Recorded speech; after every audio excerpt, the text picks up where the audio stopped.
The idea of call and response is ancient, not just in Christianity, but in religions for centuries. This notion of call and response, throwing the ball back and forth. In the congregation, there's life happening there, and then life happens here. I call you, and you call me. And this ancient tendency to believe that somehow when we come together as a community, we should celebrate it and call and response is telling us something about the deepest notion of our lives together. And this is what I want to concentrate on tonight, because we're going to set up working committees. We're going to be passing emails back and forth. We're going to have work groups. We'll have committees. We'll have teleconferences. But none of that means anything if we don't know what the center of it all is. And the center of it all is this communal life that we have as a community of persons, where we're calling and responding to each other constantly. And why would any human being answer the call of another human being? One of my heroes from the 19th century, John Henry Newman, says, "Heart speaks to heart." He believed that there was a kind of synapse, if I can use this analogy, between persons. A synapse, you may know in neurology, is a structure for passing a signal from one neuron to another. It wouldn't get there if there wasn't a synapse. And it's almost like there are synapses between us as human beings.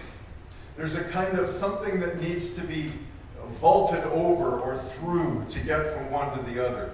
Newman's vision is that something can go on in your heart and it can flip over into my heart through this, what we can imagine to be a synapse.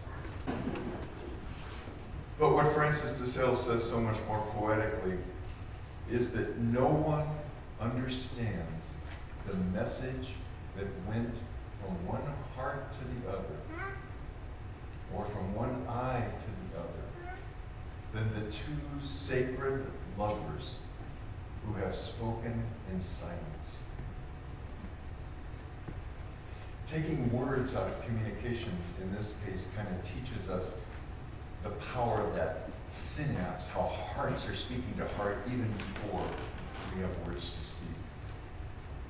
Now that's a romantic image. We could imagine others, for instance. We could imagine a child calling out to another child or texting to another child. Can you come out and play? And when the other child receives that text, the heart lightens. Some synapse has been passed. Can you come out and play? It's like, oh yeah, I want to play, yay. And there's that leap from one heart to another. Or perhaps it happens in a senior center, when one senior with a walker moves along slowly and looks over at a friend across the table and winks. The synapse has been passed. Heart speaks to heart. Brothers and sisters, this is all we have. This is all we have to offer the world. What we offer is communion. We can build churches, we can do ceremonies, we can do all that stuff. But if we're not having a community of persons where hearts are speaking to heart and people feel enlivened because of it, we may as well not exist. We may as well shut it down because we're not doing what we were called to create to do. We're not obeying the Great Commission to teach each other how to be a community of persons. And there's something divine. Think of that child again. Think of the lover again. Think of the old person again. There's something divine about being able to look at another person and awaken in them something that is sleeping. It's like God is incarnating you in that moment to pull someone to life, to be able to speak a word that allows them to wake up and be who they really want to be. The kid who wants to play, the friend at the senior center who wants to be a friend, the lover who wants to be a lover. This is what we have to offer the world. I want you to get this image because it's powerful. So in their theological imagination, they're picturing the persons of the Trinity in a dance that is moving. It's got movement. And one takes the lead now, and one responds now. And there's a call and a response, and they're attentive to each other like dancing partners. And they're noticing each other. They're paying very close attention to each other. And each movement of the other affects the other. And there's this kind of dance, a call and response that goes back and forth. And they're living in the present moment as they do that. But in the present moment, it's as if time goes away.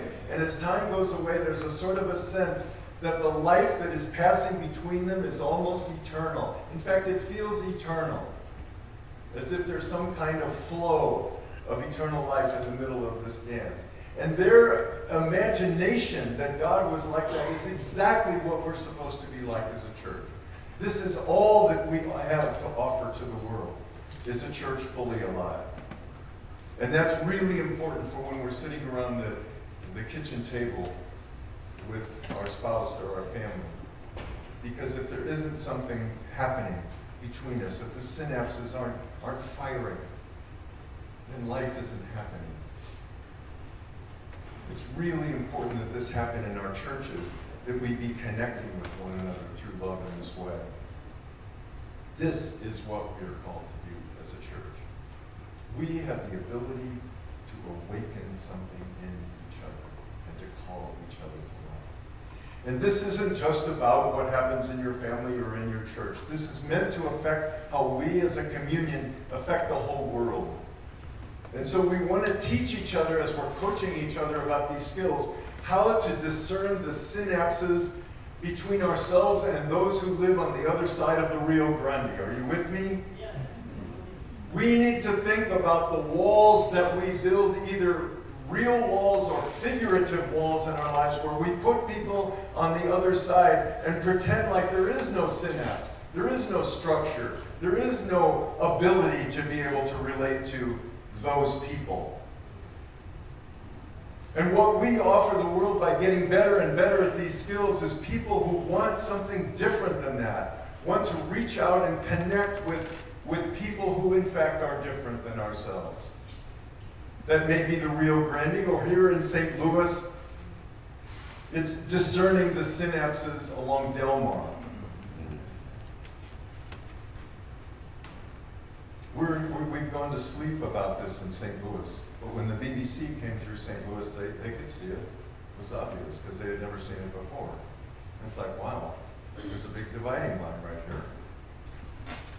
And we as a church want to be a contributing factor to our culture. In fact, we believe this is what it means to be a church, is to address that issue and discern those synapses and be willing to cross over them. We're listening to what's going on in Syria with refugees fleeing. And some members of so-called Christian cultures are saying, we don't want these refugees here because they will sully our Christian culture. Let's be clear. We believe as a communion that if someone thinks that that kind of Christian culture is being threatened, it should be threatened. That, in fact, is not a Christian culture at all if the persons who are practicing and calling themselves Christians in that land are unable to look at the stranger and, to use a Christian phrase, see the face of Christ. If that's not happening, then they have no right to be calling themselves a Christian culture. They're like a fossil. A frozen image of something where life used to happen. Synapses used to fire, but they're not firing anymore. It's just sort of a statuesque kind of picture of the church. But instead, we are called to say, no, we see it differently. We see it differently. There are people who are sleeping on tracks. There are people who are sleeping on tracks in Hungary. There are people who are sleeping on sewer grates in downtown St. Louis. And these are people we are called to connect with. Do you believe that, church? Yes. That's where we're going. And like I say, we'll set up a lot of committees. We'll do all the stuff we need to do to get things done in the Ecumenical Catholic Communion. But I just wanted you to know that to me, this is centered. This is the core right here. And I always want to come back to this. Because if we're not doing this and everything else we're doing, we're not creating a community of persons. We've got a lot to do. Let's get to love.